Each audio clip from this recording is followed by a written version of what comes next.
네, 여러분 안녕하세요. 처음 인사를 드리는 분도 있는 것 같고요. 아닌 분도 있는 것 같습니다.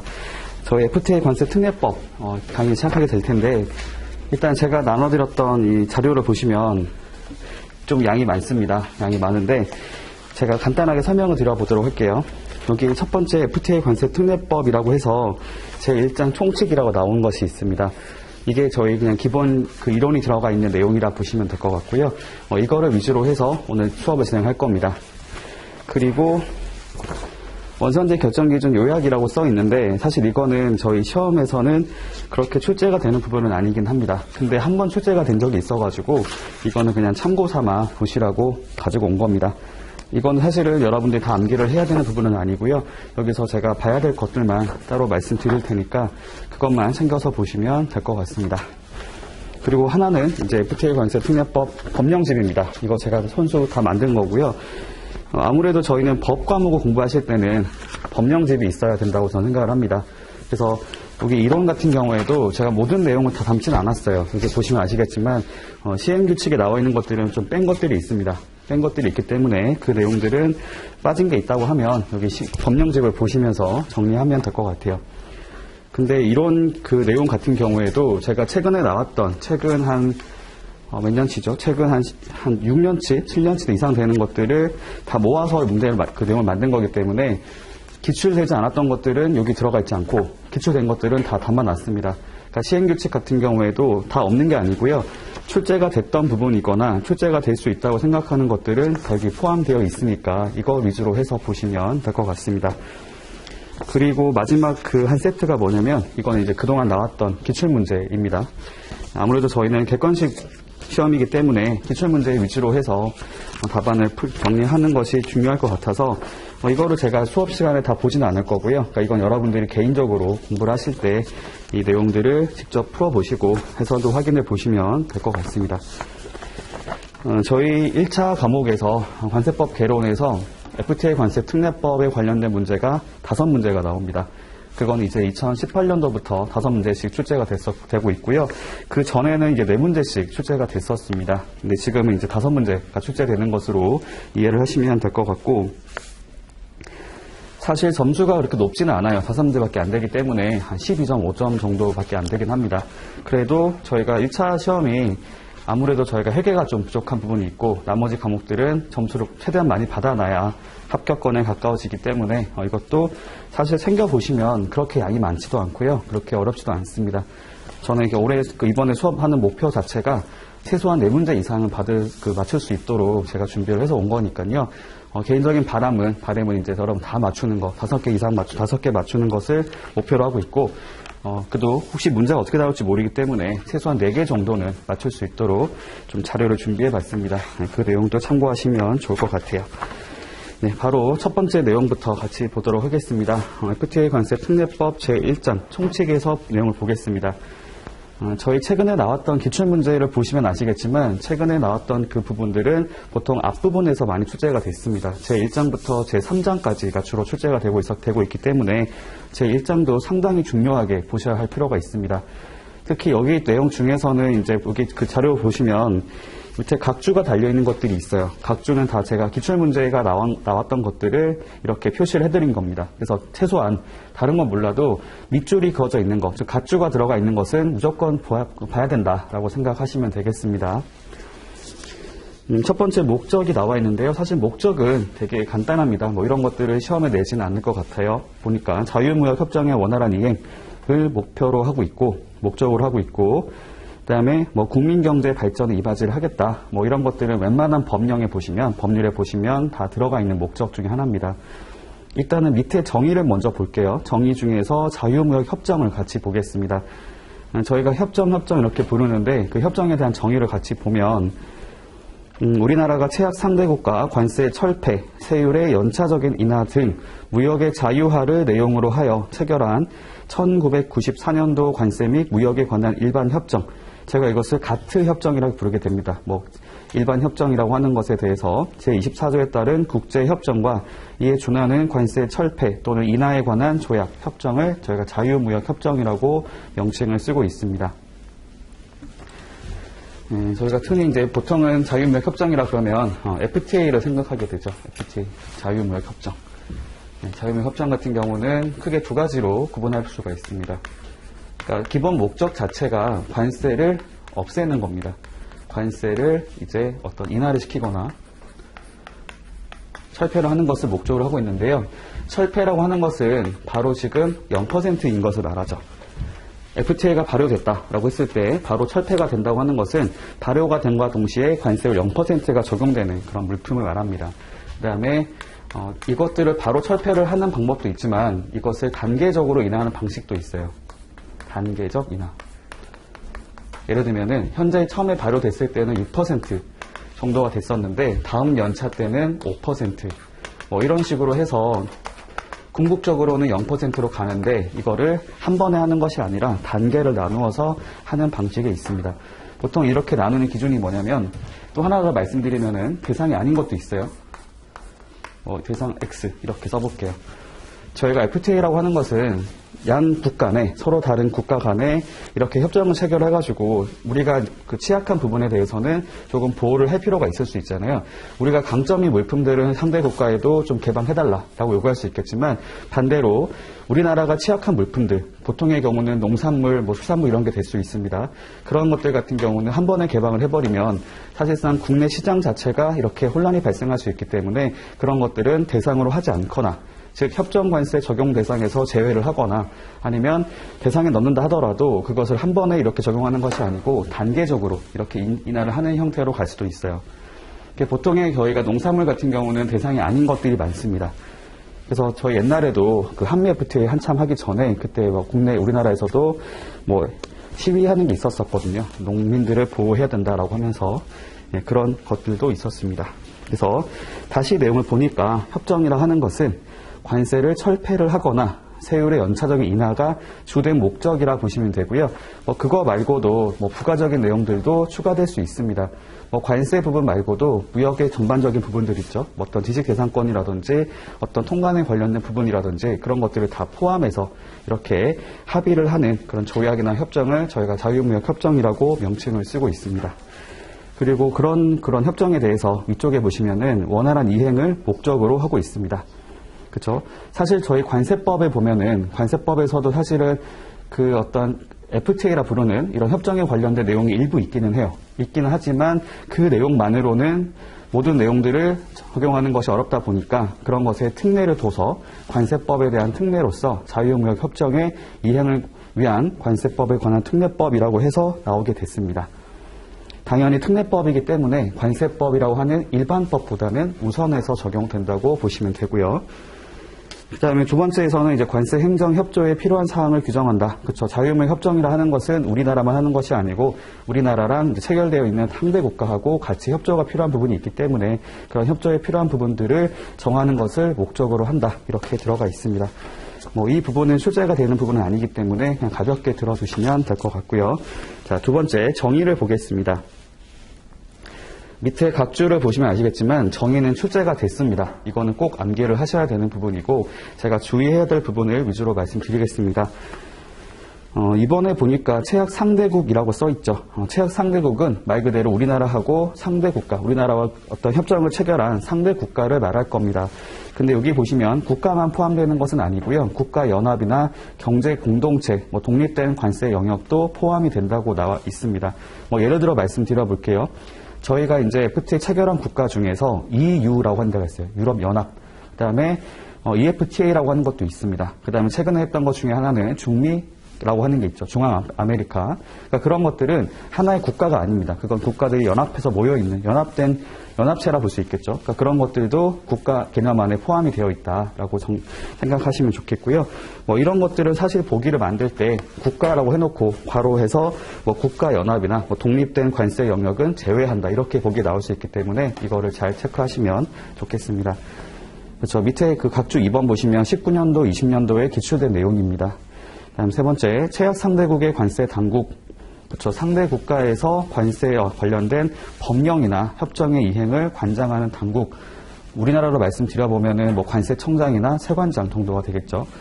그런 곳이 나오고, 협정 같은 경우는 이제 관세 분야만 뭐 해당한다 이런 표현들이 있습니다. 아무튼 관세 관련해서 어떤 이행을 하는 그런 당국을 관세 당국이라고 명칭을 쓰고 있습니다. 다음 네 번째, 원산지에 대한 거 볼게요. 관세 부과 징수 및 감면, 수출입 물품의 통관 등을 할 때 협정에서 정하는 기준에 따라 물품의 생산, 가공, 제조 등이 이루어진 것으로 보는 국가라고 써 있습니다. 그러니까 흔히들 제가 나중에 실무를 하다 보면은 그런 분들이 종종 있어요.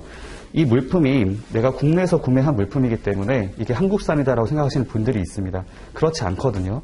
한국산일 수도 있고 한국산이 아닐 수도 있어요. 왜냐하면 원산지라고 하는 것들은 특정한 국가에 있다고 해서 그걸 인정되는 것이 아니고요. 어떤 기준을 충족한 것을 원산지로 인정하고 있습니다. 여기서도 보시면은 협정에서 정하는 기준에 따라서 말이 써 있죠. 예를 들면 한미 FTA 또 한중 FTA가 있다고 했을 경우에 같은 물품이라 하더라도 협정에 따라서 원산지가 달라질 수가 있습니다. 한미 FTA로 했을 때는 원산지 결정 기준이 충족이 됐기 때문에 한국산으로 볼 수 있지만 한중 FTA로 했을 경우에는 결정 기준이 충족이 안 됐을 경우에 원산지를 한국으로 볼 수 없는 그런 상황이 발생할 수도 있어요.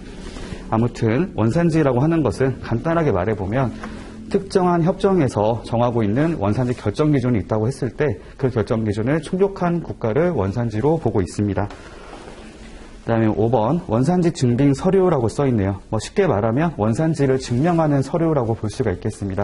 원산지 증빙 서류. 그 다음에 그 밖에 원산지 확인을 위한 필요한 서류 또는 정보라고 써 있는데요. 원산지 증빙 서류에 대해서 간략하게 말씀을 드려보도록 할게요. 원산지 증빙 서류. 원산지 증명서가 주가 되긴 하겠죠. 원산지 증명서 플러스 알파라고 보시면 됩니다. 원산지 증빙 서류.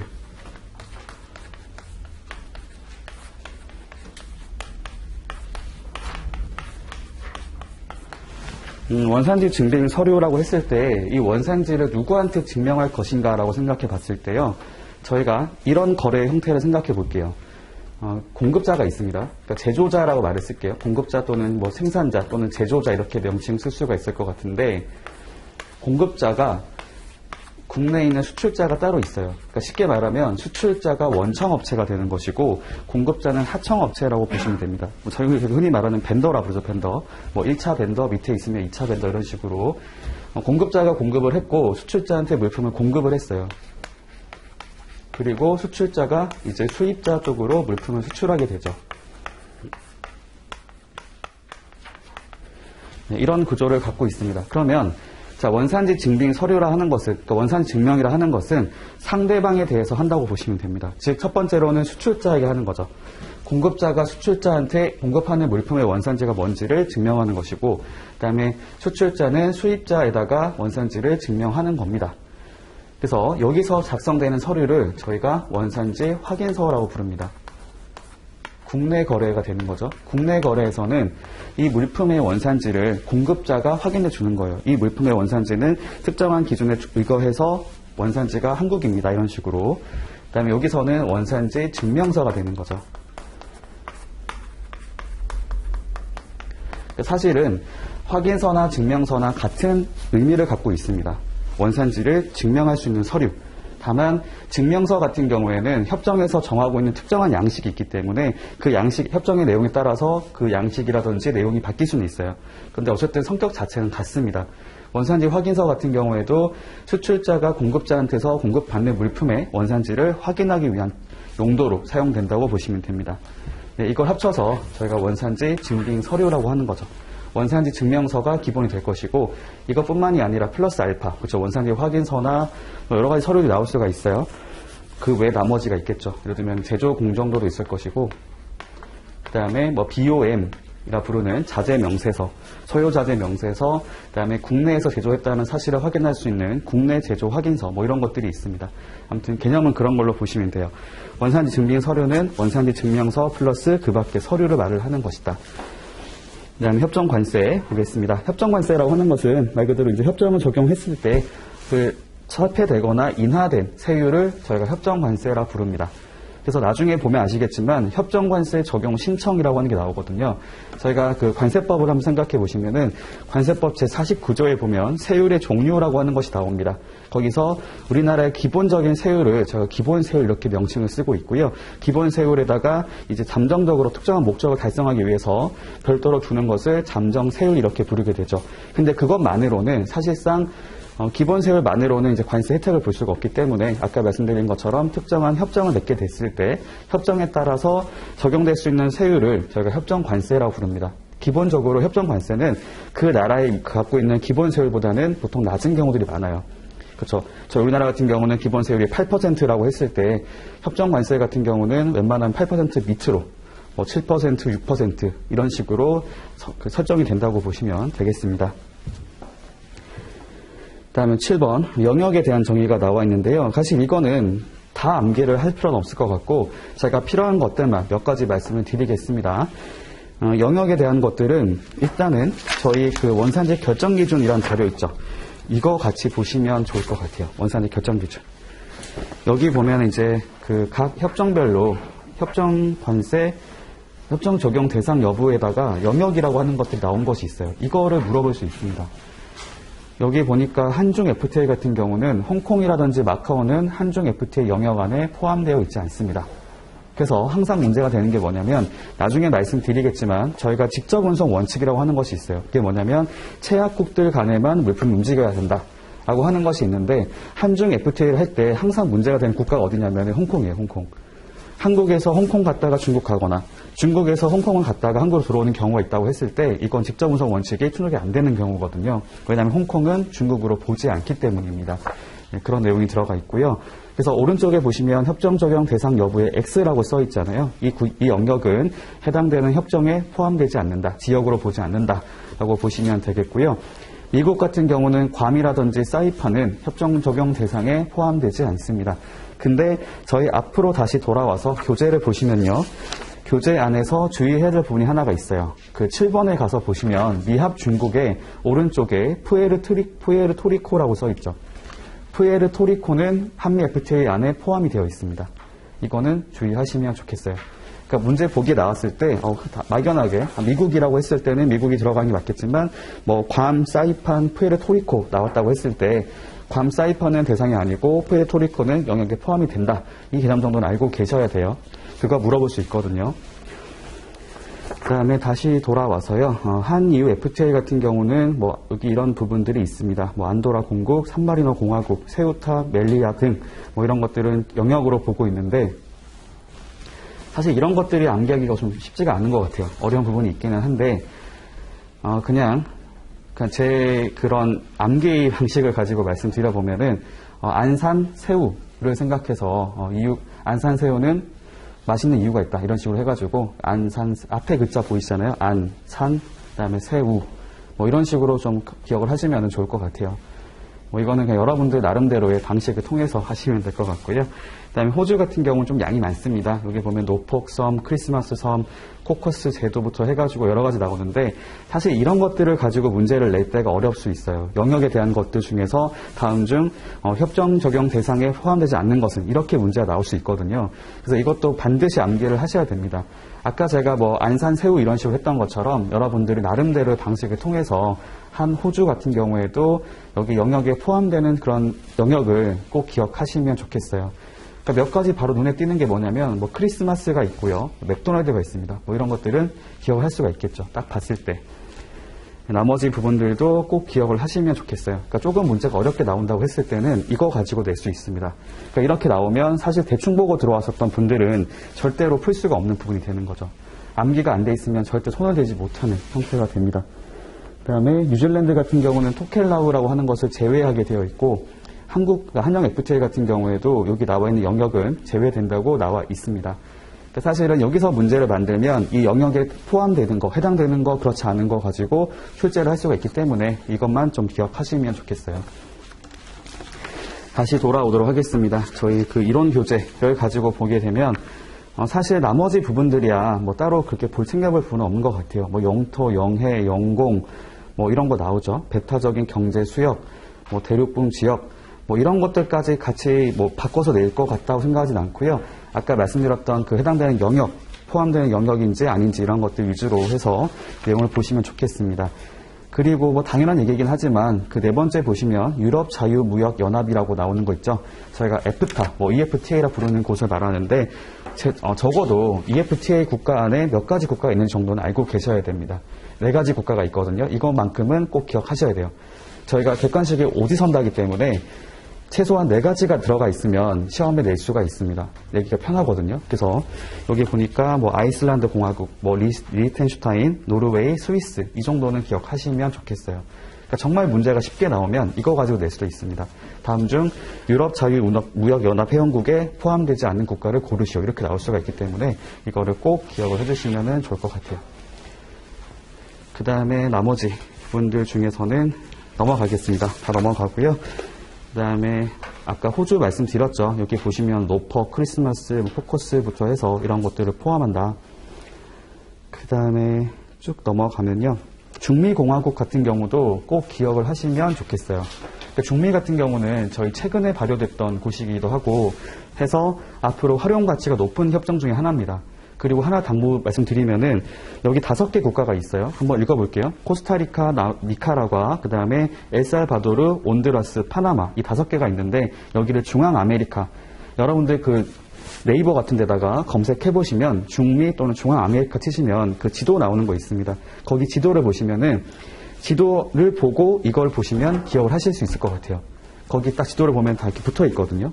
붙어 있고 나머지 하나는 이제 이거만 보면 되고 근데 여기서 주의할 게 뭐냐면 현재 파나마는 발효가 되지 않은 상태입니다.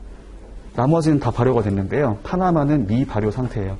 그러니까 FTA를 말씀드릴 때 저희가 뭐 서명을 한다 뭐 이런 말 나오기도 하고 뭐 발효가 된다는 말 쓰기도 하는데요. 제가 설명을 드려볼게요. 저희가 이제 FTA가 이제 나중에 적용이 되는 과정을 한번 생각해 들여다보면 여러 가지 그런 절차가 나올 겁니다. 뭐 협상을 하겠다라고 협상 시도를 하게 되죠. 협상을 하는 과정에서 여러 가지를 이제 검토해 볼 것이고 협상을 하고 나서 서명이라고 하는 것을 하게 돼요. 서명을 하는데 이 서명이라고 하는 것들이 한 번에 끝나는 것이 아니고 여러 차례에 걸쳐서 하게 됩니다. 뭐 가서명 이런 말 들어본 적 있으실 것 같아요.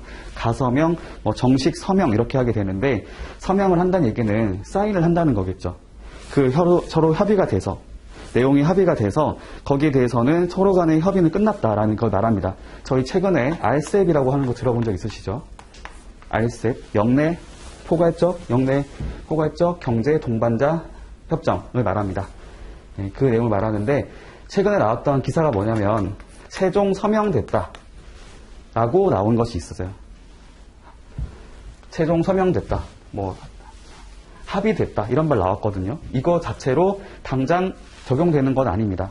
왜냐하면 서명이 됐다고 해서 끝나는 것이 아니고 서명이 됐으면 양국 간의 합의는 끝난 거지만 이걸 가지고 국가로 돌아가서 자기네 국내법을 만들어야 되거든요.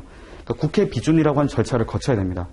지금 RCEP이라고 하는 협정문으로 나와 있는 상태이긴 한데 협정문을 바탕으로 해서 이제 우리나라에서 적용할 수 있는 그런 규정들을 만들어야 돼요. 그러니까 이거를 하려면 국회 비준이라는 절차를 거치게 되죠. 여기 비준이라는 말을 쓸게요. 국회 비준의 절차를 거치게 되고 그러니까 입법화를 한다고 보시면 됩니다. 법을 만든 다음에 이게 완료가 되면 그제서야 발효가 되는 겁니다. 서명이랑 발효라는 다른 개념으로 보시면 돼요. 그러니까 흔히들 착각하는 게 뭐냐면 RCEP이라고 하는 기사를 본 적이 있거든요. 그래서 하주들이 RCEP이 적용된다고 하니 여기 크게 그 중요한 게 뭐냐면 일본이 처음으로 들어가 있는 그 협정이에요. 우리나라하고 일본하고는 아무런 협정이 없는 상태인데 RCEP을 통해서 여기서 이제 일본이 처음으로 우리나라하고 FTA를 하게 되는 그런 것입니다. 굉장히 중요한 거죠. 근데 RCEP이 됐다, 최종 타결됐다 이런 말 봤을 때 그냥 끝난 것처럼 보였는데 실제로는 안 그렇다는 거죠. 지금 이런 과정을 거치고 있습니다. 이건 지금 예상하는 것은 예상 일자는 빨라야 올해 말이에요. 올해 한 가을 이후. 올해 말 정도로 예상을 하고 있습니다. 늦어지면 내년 초. 이렇게 보고 있거든요. 네, 이런 부분들이 있다. 조금 다른 개념이다라고 말씀을 드립니다. 국회 비준이라고 하기 전에 절차를 최종 타결됐다, 최종 서명이 되었다라고 말을 쓰고 이게 이제 국회에서 입법화가 됐을 때는 그때 비로소 발효라고 하는 것으로 가게 됩니다. 그래서 명칭을 쓸 때도 타결이란 말을 하고 발효라고 하는 말은 의미가 다르다고 이해를 하시면 됩니다. 그리고 그렇죠? 그래서 아까 제가 이거 말씀드렸던 거예요. 한 그 중미 공화국 같은 경우에 5개 국가가 있는데 그 중에 4개는 됐는데 하나가 발효가 안 됐다고 말씀드렸잖아요. 파나마는 현재 발효가 아직 안 된 상태입니다. 그러니까 그 나라에서 입법화가 아직 진행 중이라는 거겠죠. 그래서 이걸 가지고 문제를 낼 때도 다음 중 쉽게 문제를 만들면 다음 중 중미 공화국에 포함되지 않는 국가를 고르시오 이렇게 나올 수도 있겠지만 조금 더 꼬아서 문제를 만들면 다음 중 현재 발효가 된 중미 공화국을 고르세요 이렇게 문제가 나올 수도 있거든요. 발효되지 않은 이렇게 나올 수도 있기 때문에 꼭 그 부분들을 같이 기억하시면 좋겠습니다. 그 다음에 8번째, 류호, 소호라고 써 있는데요. 이거는 한 번쯤은 알고 계시지 않을까 싶어요. 저희가 흔히 말하는 HS 코드를 말을 하죠. HS 코드. 네, 이거를 그냥 간단하게 설명을 드려보도록 하겠습니다. HS 코드. 품목 번호 이렇게 표현을 쓰기도 하고요. 예를 들면은 뭐가 있을까요? 9026에 90이 있다고 생각해 보겠습니다. 자, 이게 뭐냐면은 유랑계 같은 거에 대한 부분품 세번인데요. 앞에 두 자리를 저희가 류라고 부릅니다. 류. 그러니까 이거 같은 경우는 96가 되는 거죠. 그 다음에 앞에서 네 자리수를 저희가 호라고 불러요. 그래서 이거를 9026호라고 부릅니다. 그리고 맨 여기 6자리까지 가는 것을 소호라고 부릅니다. 그러면 이것은 소호라고 부르진 않고요. 9026의 90호라고 불러요. 이런 체계를 갖고 있습니다. 그 다음에 그 이상이 없는 이유가 뭐냐면 여기까지가 저희가 이제 공통으로 사용되고 있는 부분이고 이거 이외의 나머지 부분에 대해서는 각 국가들별로 따로따로 규정을 할 수 있도록 하고 있습니다. 현재 우리나라 같은 경우는 HSK라는 명칭을 쓰고 있어요. HS 코드 오브 코리아라고 해가지고 우리나라는 현재 10단위를 사용하고 있습니다. 예를 들면은 901690에 0000 이런 식으로 사용하고 있어요. 기억을 하시면 좋겠고 저희가 협정에서 이 HS 코드라고 하는 것들이 왜 중요하게 생각을 해야 되는 거냐면 아까 제가 초반에 말씀드린 거 있었죠. 원산지에 대한 정의를 봤을 때 원산지는 그 원산지를 결정하는 기준을 충족한 것을 말한다. 국가를 말한다라고 말씀드렸습니다. 즉 저희가 협정에서 원산지 결정 기준이라고 하는 것들을 정할 때는 품목마다 정하는 거기 때문에 이 품목은 HS 코드에 따라 결정이 되죠. 즉 HS 코드별로 원산지 결정 기준이라고 하는 것이 결정이 됩니다. 그래서 HS 코드가 굉장히 중요한 거예요. 같은 품목인데 내가 이것을 다른 쪽으로 분류해버렸다. 그러면 원산지 결정 기준도 달라질 수가 있는 것이고 원래대로 따지면 원산지가 충족이 안 되는 물품인데 원산지가 충족된 것으로 판단할 수도 있습니다. 그러면 나중에 원산지 조사를 했을 때 그 사실이 밝혀지면 추징을 당하게 되는 사례가 되는 거겠죠. 그래서 유호, 소호 이것도 가장 기본적인 내용이긴 한데 문제가 쉽게 나온다고 하면 2단위, 4단위, 6단위 이렇게 나올 수가 있어요. 설마 이거 헷갈려서 문제 틀리진 않으시겠죠? 헷갈리시면 안 됩니다. 류, 호, 소호 이렇게 기억을 하시면 좋겠고요. 그 다음에 재료라고 하는 것은 원재료, 구성 물품, 부분품 또는 부속품을 말한다라고 써 있네요. 그러니까 물품을 만들기 위해서 필요한 투입되거나 결합이 되거나 하는 것들을 말하겠죠. 원재료, 구성 물품, 부분품. 부분품이라 하는 것은 특정 물품에 반드시 들어가야 되는 것들을 말합니다. 결합이 되거나 하는 거 있죠. 제가 자전거로 가지고 말씀드려보면은 자전거에서 부분품이라고 한다면 바퀴 같은 게 될 거예요. 바퀴라든지 이렇게 체인 같은 거라든지 이런 게 되겠죠. 근데 거기 뒤에 오시면은 부속품이라고 하는 게 나옵니다. 부속품. 부속품이 뭐냐면은 말 그대로 부속이 되는 건데 부분품은 아니에요. 부분품이라고 하는 것은 그것이 없으면 작동이 안 되는 형태를 말합니다. 아까 말씀드린 것처럼 그 타이어가 없어요. 바퀴가 없으면 굴러가지가 않잖아요. 근데 부속품이라 하는 것은 그런 역할을 하는 건 아니고 추가적인 기능, 부가적인 기능을 하기 위해 필요한 것들을 말합니다. 제가 자전거를 타고 다닐 때 앞에 이제 바구니 같은 거 담고 다닌다고 생각해 보면은 바구니가 없다고 해서 자전거가 돌아가지 않는 건 아니잖아요. 하지만 바구니가 있으면 더 편한 기능을 수행할 수 있는 거죠. 그런 것들을 저희가 부속품이라고 말을 쓰고 있습니다. 영어로 말씀드리면 부분품은 파트라고 부르고 파트. 그다음에 부속품 같은 경우는 액세서리라고 명칭을 쓰고 있습니다. 그래서 파츠 앤 액세서리 이렇게 말을 쓰거든요. 그런 것들 모두 재료라고 부르고 있습니다. 그다음에 생산에 대한 것들은 되게 포괄적입니다. 되게 많죠. 여러 가지가 있어요. 뭐 재배, 채굴, 수확, 어로, 번식 쭉쭉쭉 해서 나오는데 여기 안에 뭐 조립이라든지 분해와 같은 것들도 포함이 되어 있습니다. 그러니까 나중에 보시다 보면 그 단순 가공이라고 하는 개념이 나오는데 그때 흔히들 착각하는 게 뭐냐면 단순 가공이란 개념 안에는 조립이 포함되어 있다라고 오해하시는 분들이 있어요. 근데 조립이라고 하는 것들도 생산의 하나의 과정 중에 하나입니다. 생산으로 보는 것이기 때문에 조립이 됐다. 이게 단순 조립인지 아닌지 따져봐야겠지만 조립이 됐다고 하는 것은 일단 생산이 됐다고 볼 수가 있다는 겁니다. 참고로 말씀드렸고요. 그 다음에 원산지 물품, 원산지 재료라 하는 것은 아까 말씀드린 것처럼 여기 보니까 뭐 이 규칙에 따라 이 규칙이라고 한다는 것은 FTA 관세 특례법 시행 규칙을 말을 하는 겁니다. 규칙에 따라서 물품 또는 재료의 원산지가 대한민국 또는 최악 상대국으로 인정되는 것을 원산지 물품 또는 원산지 재료라고 명칭을 쓰고 있습니다. 그러니까 최악 상대국하고의 개념을 보셔야 돼요. 예를 들면은 같은 물품입니다. 이 물통이 있다고 할게요. 물병이 있는데요. 이 물에 대해서 원산지가 한국이라고 생각을 해볼게요. 근데 이것이 한중 FT, 그러니까 여기서 이제 여기 뚜껑 같은 경우는 예를 들면은 여기 전체는 한국산이고 이 뚜껑은 미국산이다라고 생각해 봤을 때 어쨌든 이걸 분리해 봤을 때요. 이 물품은 한미 FTA 적용할 때는 영내산, 즉 원산지 재료라 볼 수가 있어요. 원산지 물품. 근데 같은 물품이지만 중국하고 거래를 한다고 생각해 보시면 한중 FTA에서는 이 뚜껑은 미국산이기 때문에 원산지 재료가 될 수가 없습니다. 이거는 비원산지 재료가 되는 거죠. 협정하고는 상관이 없는 거기 때문에. 밑에 보시면 원산지와 비원산지 이렇게 구분이 되어 있고요. 그다음에 대체 가능 물품이라고 하는 것은 말 그대로 바꿔서 쓸 수 있다고 말을 하는 건데 그렇게 하려면 기본적으로 동일한 어떤 품질과 특성을 갖고 있어야겠죠.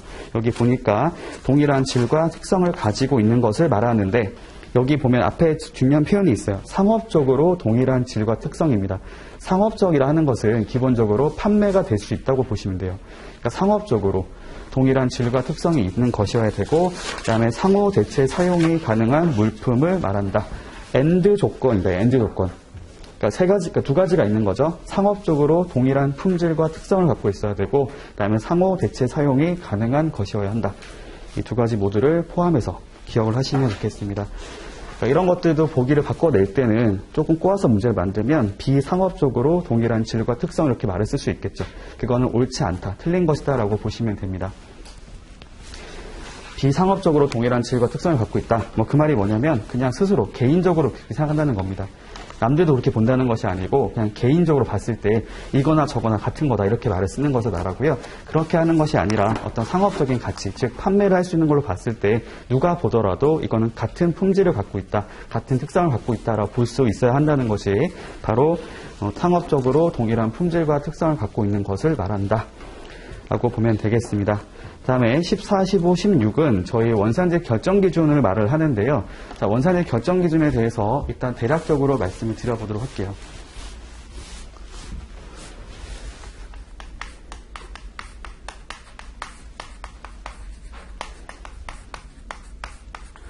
자, 원산지 결정 기준이라 하는 것은 말 그대로 원산지를 결정할 수 있는 기준을 말을 하는데 가장 좋은 게 뭐냐면 이 헷갈리지 않는 게 뭐냐면 한 국가에서 완전하게 생산되는 것이 있으면 얘는 원산지를 혼동할 여지가 없는 것일 겁니다. 예를 들면은 저희가 동물을 키운다라고 했을 경우에 소를 한번 말씀드려 볼게요. 소가 한국에서 태어났어요. 태어나고 자랐습니다. 그러면 이건 누가 봐도 한우잖아요. 한국 소가 되는 거죠.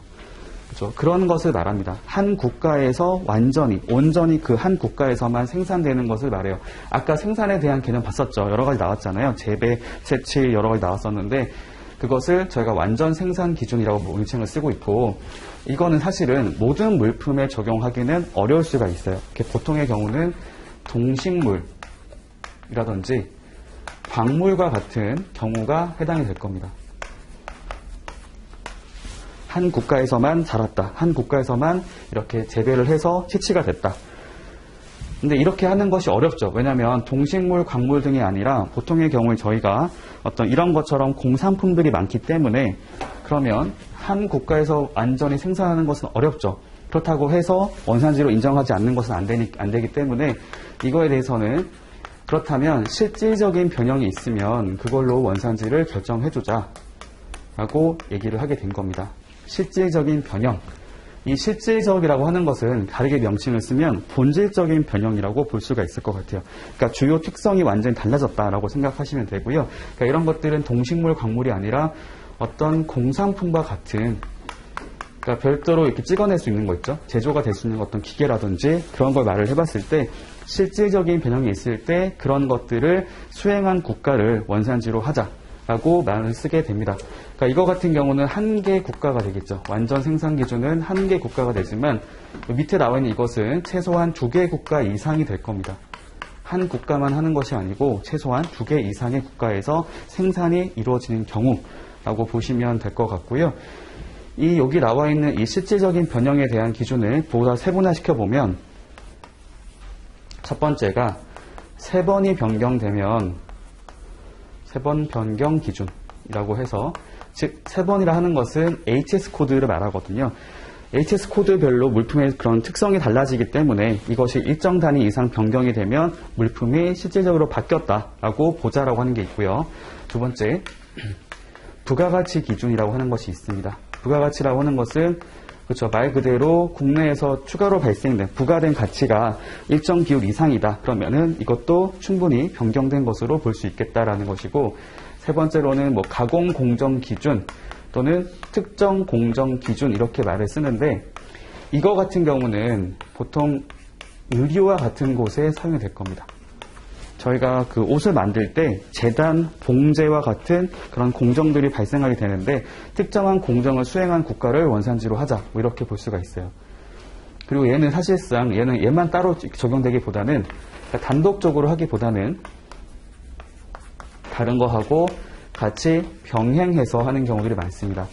예를 들면은 3번 변경이 발생을 하고 그다음에 추가적으로 어떠한 추가 가공이 발생되는 것이 있어야 한다, 이런 식으로 나오는 것들이 많아요.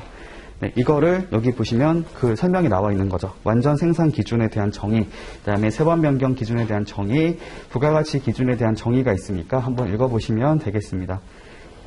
그리고 주의할 게 있어요. 3번 변경 기준 같은 경우는 제가 방금 전에 HS 코드가 바뀌는 것을 말한다고 했지 특정 단위를 말씀드리지 않았죠. 왜냐하면 이거는 협정마다 다르기 때문에 반드시 예를 들면 6단위가 변경되는 것을 말한다, 이렇게 쓰면은 안 되는 겁니다. 일정 단위 이상 변경된다, 이렇게 말을 써야 되는 거지, 협정에 따라서 또는 물품에 따라서 다 달라질 수가 있거든요. 같은 협정이라 하더라도 4단위가 아니라 6단위가 변경되는 경우도 인정될 수가 있는 것이고 하기 때문에 이거를 어떤 기준을 말할 때는 특정 단위를 말할 필요는 없다라는 겁니다.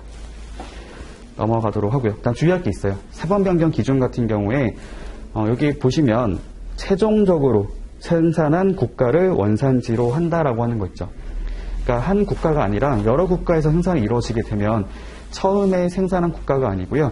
그런 실질적인 변형을 일으켰던 국가 중에서 맨 마지막 국가, 최종적으로 수행한 국가를 원산지로 한다는 겁니다. 이것도 바꿔서 낼 수가 있어요. 저희 관세법도 보시면은 이런 내용들이 출제된 것들이 있습니다. 주의하시면 좋겠고요. 그 다음에 밑에 17, 18, 19번 같은 경우는 가격에 대한 정의가 나와 있는데요. 이것도 설명을 드려보도록 하겠습니다.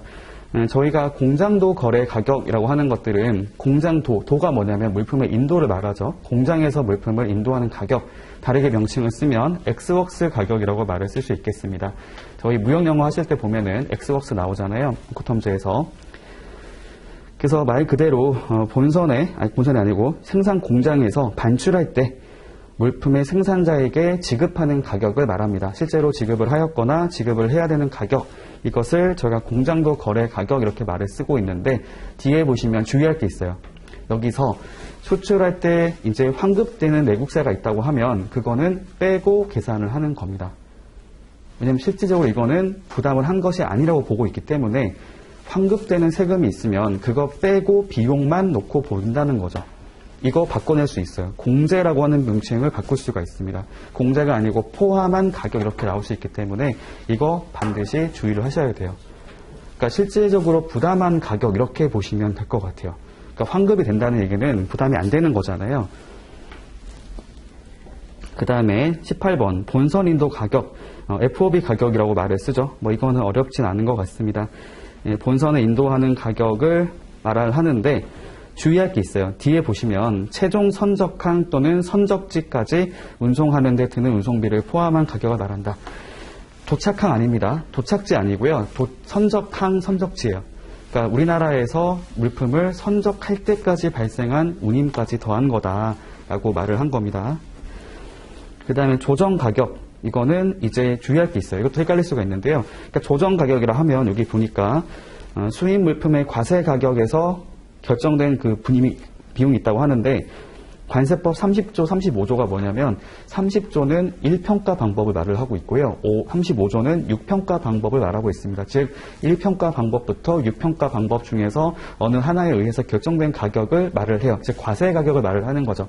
과세 가격에다가 뒤에 보시면 절대로 하시면 안 되는 실수가 뭐냐면 운임, 보험료, 기타 운송 관련 비용을 포함한 가격이 아닙니다. 제외한 가격이에요. 제외한 가격. 생각해 보세요. 이미 과세 가격이라고 하는 것은 운임이 포함되어 있는 가격이죠. 그죠? 1평가 방법을 생각해 보세요. 저희가 과세 가격은 실제 지급 가격에다가 나머지 그 플러스 알파라 부르는 가산 요소가 모두 더해진 가격을 말을 하는 겁니다. 그러니까 거기에다가 운임을 추가로 더하는 것이 아니고요. 국제 운송 비용은 제외, 차감하고, 그러니까 이것이 처음부터 국내에 있다고 생각을 하는 거죠. 그러니까 국제적으로 움직였던 물류비 빼고 그냥 국내에서 그냥 있다고 생각하고 그렇게 가격을 보겠다는 거예요. 그래서 뒤에 보시면 제외한 가격이죠. 이거 헷갈릴 수 있거든요. 포함한 가격. 왜냐하면 저희가 1평가 방법 봤을 때 운임을 더한다고 기억을 하고 있기 때문에 얘도 충분히 틀릴 수가 있어요. 주의를 하셔야 되는 부분입니다. 바꿔낼 수 있겠죠. 영어의 정의 굉장히 중요해요. 저희 시험에 자주 나왔던 부분이기 때문에 이거 시험에 낼 수 있습니다. 그 다음에 밑에 영해가 나와 있는데요. 다른 것들보다도 12해리라고 하는 숫자를 기억하시면 좋겠습니다. 그렇죠. 국제법 또는 국내법에 따라 우리나라 주권에 미치는 수역을 영해라고 부르는데요. 그 기준 자체가 원래 우리나라 원칙은 12해리라고 써 있어요. 근데 이것은 원칙이고 협정에서 다르게 정하는 것이 있으면 그걸 따라가도록 하고 있습니다. 앞에 그 표현을 보시면 협정에서 다르게 정하는 경우를 제외하고 라고 말에 써 있죠. 그러니까 우리나라에서는 12해리라고 하는 것들을 기준을 가지고 있는데 협정에서 다르게 정하고 있으면 그 협정에 정하는 바에 따라서 결정이 됩니다. 그 내용들 기억하시면 좋겠고요. 그 다음에 원산지 증명서는 아까 말씀드렸죠. 수출자와 수입자 둘 간의 원산지를 이제 확인하는, 증명하는 서류를 말을 하는데요. 여기 보니까 우리나라와 최악 상대국 간의 수출입 물품의 원산지를 증명하는 서류를 말한다. 네, 기본적으로 원산지 증명서라고 하는 것들, 여기 FTA 같은 경우에 수입자가 원산지를 확인하기 위함이 아닌 거죠. 협정 관세를 적용받기 위해서, 즉 해당되는 관세 당국에, 최악 상대국의 관세 당국에 제출을 해서 협정 관세 적용을 받기 위함이기 때문에 궁극적으로 수출자가 작성하는 이 서류는 수입자를 위한 것이라고 하기보다는 최악 상대국에 있는 그 관세 당국에 제출할 용도로 작성하는 것이다, 발급하는 것이다 라고 이해하시면 되겠습니다. 그 다음에 원산지 포괄 증명이라 하는 것은, 포괄이 뭐냐면 하나를 가지고 여러 번 사용할 수 있는 걸 말해요. 포괄 증명. 그러니까 원산지 증명서 같은 경우에도 원래 원칙은 단건이에요. 단건. 하나 발행하면 그걸로 한 번 적용하는 겁니다. 근데 협정에 따라서는 원산지 포괄 증명을 인정하는 협정도 있어요. 예를 들어 말씀드려보면 저희 한미 FTA 같은 경우에 한 번 발행을 하게 되면 1년의 범위 안에서 포괄 증명을 할 수 있도록 해주고 있습니다. 그러니까 원산지 증명서 하나 발행하면 그걸 가지고 12개월 동안 사용을 하는 거예요. 그 하나 가지고. 그렇게 하려면 주의할 게 있겠죠. 수량을 명시하면 안 됩니다. 왜냐하면 12개월 동안에 내가 몇 개를 수출할지 모르기 때문에, 몇 개를 수입할지 모르기 때문에 포괄 증명을 하는 경우에는 수량을 제외해요. 그 수량을 기재하지 않는 거죠. 근데 하나만 발행한다고 했을 때는 반드시 수량을 명시를 하게 되어 있습니다. 그래서 그 수량을 벗어나는 것에 대해서는 적용 대상이 되지 않기 때문에 그 얘기를 하는 겁니다. 원산지 포괄 증명이라 하는 것들은 모든 협정에 적용되는 개념은 아니에요. 특정 협정만 적용되는 겁니다. 이건 오히려 되는 게 적어요. 거의 되는 게 드물다고 이해하시면 됩니다. 모든 기본적인 협정들은 다 단건으로 한다. 한 건으로 한다고 보시면 되고요. 그러니까 개별로 발행을 해야 되는 거죠. 내가 원산지 증명을 3개를 필요하다. 그러면 3건의 증명서가 있어야 합니다. 근데 한미 FTA 같은 경우에는 포괄 증명이 가능하기 때문에 이것을 하나씩 발행해도 돼요. 그렇게 하지 말라는 건 아니고 하나씩 해도 되지만 굳이 그렇게 할 필요가 없다. 번거롭잖아요. 그러면 하나 발행해서 그냥 일정 기간 동안 사용하는 식으로 하는 게 더 편하긴 할 겁니다. 편하긴 할 것 같아요. 다음 3번 보겠습니다. 이거 저희 시험에 자주 나왔던 부분입니다. 밑에 보시면 2번 출제됐었죠. 10년도랑 20년 나왔었고요. 그러니까 여기 이거 보면 아시겠죠? 여기 지금 나와 있는 이 자료 자체는 2010년도부터 만들어진 그러니까 10년도부터 출제된 것을 반영한 자료라 보시면 돼요. 2010년도가 저희 FTA 특례법 처음 도입됐던 해거든요. 2027기 때. 그래서 모든 내용이 들어가 있다고 보시면 됩니다. 첫 번째 내용은 그 FTA 관세 특례법이랑 관세법 중에서 어떤 것이 우선하는지를 말하는 겁니다. 관세법은 일반적인 법률이고요. FTA 관세 특례법은 말 그대로 관세법에 대한 특례로서 규정된 법률입니다. 당연히 FTA 특례법이 우선하는 거겠죠. 두 가지가 이렇게 상충하는 경우는 사실 별로 없는데 만약 있다고 가정을 하면 그때는 특례법이 우선한다고 보시면 돼요. 그 다음에 두 번째. 그러니까 두 번째 보기 전에 그러니까 단서가 또 있죠. 그러니까 지금 기본적으로는 두 가지가 상충되는 게 있으면 FTA 특례법이 우선하는 건 맞지만 혹시라도 FTA 특례법에 없는 내용이 있다고 하면 그때는 관세법의 내용을 따라서 적용하면 된다는 겁니다. 예를 들면 그런 게 나와요. 나중에 보시면 보정 신청이라든지 수정 신고, 경정 이런 것들은 관세법의 내용이 잘 나와 있기 때문에 그 내용들을 준용하라고 이렇게 명칭이 나오는 것들이 있습니다. 두 번째, FTA 관세 특례법하고 관세법, 그다음 협정과의 우선순위를 놓고 보고 있는데요. 자, 생각해 볼게요. FTA 관세 특례법, 관세법은 국내법이죠. 우리나라에서 만든 법률입니다. 그다음에 협정은 우리나라만 만든 법이 아니고 양 당사국 간의 협의가 된 거죠. 협정을 체결한 거잖아요. 당연히 우리나라에서 갖고 있는 법률이 우선할까요? 아니면 서로 간에 합의가 된 것이 우선할까요? 당연히 후자라고 보시면 됩니다. 협정이 최우선적으로 적용이 돼요. 그래서 아까 보시면 저희 FTA 특례법 상에서도 협정에서 다르게 정한 경우를 제외하고는 이런 명칭 본 적 있으시죠? 그러니까 기본적으로 협정이 최우선적으로 적용이 돼요. 그래서 이게 어려운 거죠. 나중에 실무를 하시다 보면 기본적으로 알고 있는 개념들이 있기는 해요. 근데 이게 협정마다 달라지기 때문에 내가 모든 협정들을 알고 있어야 이걸 가지고 컨설팅을 할 수가 있는 겁니다. 그냥 막연하게 일반적인 얘기를 했는데 찾아보니까 협정이 다른 거예요, 내용이. 이러면 되게 낭패가 되는 거죠. 그리고 새로 이제 협정이 발효가 되면 협정의 내용을 다 이해를 또 기억을 해야 되거든요. 그래서 아까 저희 RCEP, 그러니까 올해 합격을 해야 되는 이유가 RCEP이 올해 발효가 될 거란 말이죠. 그러면은 내년에 시험 볼 때는 이게 꽤 많은 양이 들어갈 거거든요. 네, 그래서 참고로 말씀드렸습니다. 사실 그렇게 말씀드리고 넘어가도록 하고요. 일단은 지금 시간이 얼추 된 것 같아서 첫 시간은 이렇게 해서 마치도록 하고요. 다음 시간에는 이제 2장부터 또 이어서 보도록 하겠습니다.